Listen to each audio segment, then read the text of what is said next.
Let me know if anything doesn't make sense to you. What is the internal logic of rupees and wallets? Why do rupees have a limit dictated by the bag? Why can't Link carry infinite in his pockets like with any other item? How the ass does a single red rupee count as less than 20 if the bag is almost full?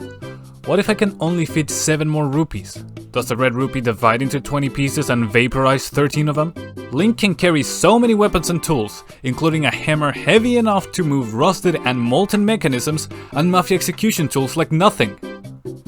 For this, we're only considering the internal logic of rupees, how they work in-universe. We're not considering game design unless it is strictly necessary to make sense of what we do see in the world of Zelda. And unless it's like clearly the main and probably only reason for it to be a thing. For instance, weight isn't an issue for Link as long as stuff is in his pockets. So, in the internal logic, iron boots are indeed heavy, but they are only in effect when they are worn, not stored. This will thin out the available theories we will look at today. First of all, containers. For this theory, they will be irrelevant. On some Zelda games, there are containers for stuff like rupees, arrows, bombs. On some games, there's even containers for shields, bottles, weapons, and more. And in some games, there are no containers at all. But even though I at first thought this theory only applied to games where rupee wallets exist, I came to realize that it applies to all games, no matter the carrying system, and I hope to properly showcase why. Is this actually an issue specific to rupees? Isn't this an issue for all consumables? Rupees are consumables, yes, but they aren't as interchangeable as bombs or arrows or anything of the like. 3 bombs? They are 3 bombs. 5 bomb chews? 5 bomb chews. 10 arrows? 10 arrows. 20 fire arrows? 20 fire arrows. 1 red rupee? That is 20 individual rupees in value, which makes it 20 green rupees. So how does this single red rupee count on the carrying capacity of the wallet as 20 green rupees if physically they look the same, save for their color? This is what I'm getting at. The issue that sets rupees apart is that their presentation makes it seem like they're all similar in size, and that your bag is limited by literal space. Thus, this is as if a $20 bill took 20 times as much space in your pocket as a $1 bill, even though they're physically identical. So the question at hand is, according to the internal logic of Zelda, how do the different rupees work? I got a couple ideas which follow the way they work in-game. Rarity. Value is assigned to color because color dictates its rarity. Green ones are more common and thus less valuable. Quantity. There are only green rupees. Colored rupees are just representations of bundles of green rupees. Size. The size of a rupee is proportional to its worth. Red rupees are 20 times the size of green rupees. Let's check each. Rarity. This makes the most sense at first, and I'll take a bit to say that yes, more valuable rupees are indeed rarer than less valuable ones. They are overall less common than green rupees. But if a green rupee and a red rupee are the same size or very similar, as they are shown in the overworld, they would fill the same space in the wallet. Then it wouldn't count as 21 but 2 regarding the occupied capacity in the wallet. Remember, the bigger bags say you can carry more rupees, amount of rupees, more space to carry more. But if I can carry 99 green rupees, I cannot carry 99 red rupees. So I discard this option as the explanation for how rupee storage works.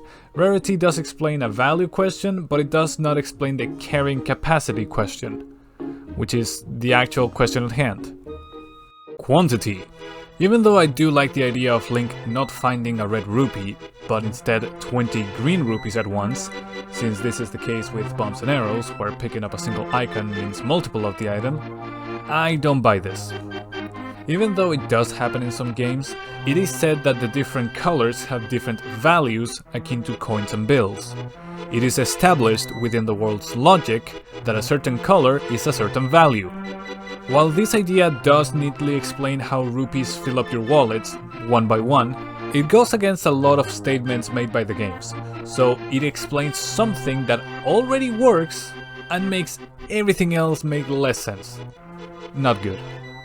The only thing this theory solves is the case where you pick up a rupee bigger than the amount you can carry, since then you can easily discard the ones you cannot fit into the wallet. But that's as far as I see it going.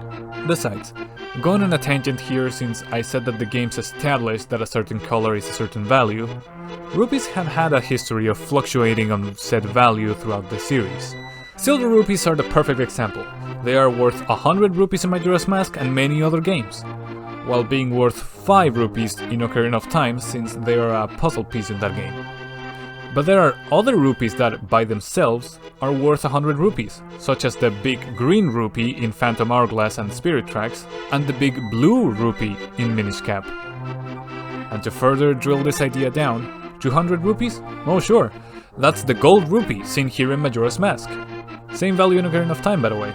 Or you can also get the big red rupee in Minish Cap, Phantom Hourglass and Spirit Tracks, since the gold rupee is present in the DS games, but there it's worth 300 rupees. Same case in Skyward Sword, A Link Between Worlds, Breath of the Wild, Link's Awakening Remake, Tears of the Kingdom. My point is, I am looking for a theory that, no matter what game it is applied in, it is consistent. It doesn't matter if Majora's Mask has a rupee wallet and Breath of the Wild doesn't. When Link grabs a red rupee, stated to be worth 20 rupees in both games, it does fill in 20 slots of the rupee count. And if he can only carry 7 more rupees in either game, 13 rupees of value vanish into thin air. By the way, to clarify just in case, this is why containers are irrelevant in my theory. Dedicated containers or not, all Zelda games have a carrying capacity for any item. So they're all containers in the end. In-universe rupee wallets do give a tangible element to theorize upon. But the way a rupee fills up a 99 rupee wallet is the same as it fills up the data allocation that can count up to 9,999. Thus, these don't affect the theory. Size. This is, in my opinion, the only acceptable logic. I do believe that red rupees are 20 times the size of green rupees. But how can they be so big? No. I think that green rupees are really small, and the size increase would make only the biggest of rupees to be actually huge. Or at least relatively huge. For this, I would like to call back to the fact we established before. Item icons can be emblematic, like 1 bump icon equals 5 bumps. And I say this because not only are even the green rupees pretty big in the overworld, but there's no big change, if at all, between green and red rupees. And the jump between purple and gold isn't that big either to be an accurate size depiction. Actually, this may be, but exception. So the field size isn't their actual size, it is symbolical, slightly adjusted for convenience, and meant to serve the purpose of being visible to the player. The rupees we see both in overworld and from chests are serving a game design purpose, being visible and identifiable at a glance. And I confirmed that its purpose is to be better visible by the player because I found out that the field items change in size depending on Link's form, being bigger as a Goron or Sora. And since these forms are bigger, the camera is further away.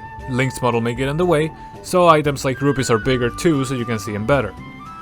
So the field size of a rupee or any item is not its actual size, it is merely a symbolical one. And yes, you can argue that this is an event that I can only confirm in Majora's Mask, and thus may be a moot point. But I say that this just goes to show that relying on its presentation size is not a good way to deduce its actual size, since the size of rupees changes from game to game, being big in Ocarina of Time, Majora's Mask and Wind Waker, and small in Twilight Princess and Breath of the Wild. And even in one game, a purple rupee can be much bigger than a red one in the overworld, but the same size out of a chest. The actual size of a rupee, aka the size that goes in Link's pockets, is not determined by how we see them in-game. Let's also remember that we're not talking about 2D objects, we're talking 3D, volume. Therefore, I think rupees can increase their size to something like a stack of bills or a gold ingot or something like that, and just get to be a purple or even a silver rupee. Hell, with how small green rupees would be according to this theory, I wouldn't be surprised if they're borderline flat. I mean, look at this gold rupee, it's fucking fat! There's a lot of third dimension we're working with here. This model gets it, thanks a lot, Yellow Rock. There's one loose end though. You talked about the event where Link picks up a rupee that exceeds the available capacity of the wallet. If he picks up a red rupee, but he can only fit 7 more rupees in his wallet, then 13 parts of the red rupee vanish. That is still unresolved. Well, I think the reason why Link can only obtain 7 rupees in value when he picks up a red rupee is because he had to drop other rupees to make space in his wallet for the red rupee. Yeah, here I have to appeal to a little bit of suspension of disbelief and claim the game takes the liberty to assume that you had the right rupees to make the switch, which in aggregate is a fair assumption. After all, by the time you're able to obtain wallet upgrades, you're also able to find a lot more rupees in high quantity and variety. So I think it's no big deal to believe this. Finally, one last question. Why does a single gold rupee worth 200 rupees turn into 99 rupees if picked up while having the smallest wallet? And for that, I'd have to say that it's so the player isn't left out of earning such a great prize just because they cannot carry it. I know this answer covers game design, not world building. But hey, I prefer to lose some suspension of disbelief if it means I can get at least a part of what I worked for. And this is why I also like when, in Twilight Princess, if you pick up rupees too big to carry from a chest, Link just puts them back into the chest. They don't vanish and you can return for them later, even if it's a pain in the ass to return to them. But yeah, from the ground, it's just so you don't miss out on at least part of the reward. Leaving a little bit the internal side of this conversation, since the last question led us smoothly into this area, I hope, I have to get another thought out about why rupees have limits set by stuff like wallets in some of the games. And that's game balancing and progression. Putting some items behind a money wall is a progress barrier. Sometimes power is held behind high prices, the same as it can be behind a skill or a puzzle test. And allowing the player to carry more rupees, or anything for that matter, is about the way the developers want to portray the player's growth as they play. After all, adults can carry a lot of money with them. So this showcases how much of a man Link becomes by earning these upgrades. And that's my conclusion. Rupee size is proportional to their value, and every rough edge is smoothed out by the game's suspension of disbelief and player convenience. Thanks for watching, bye!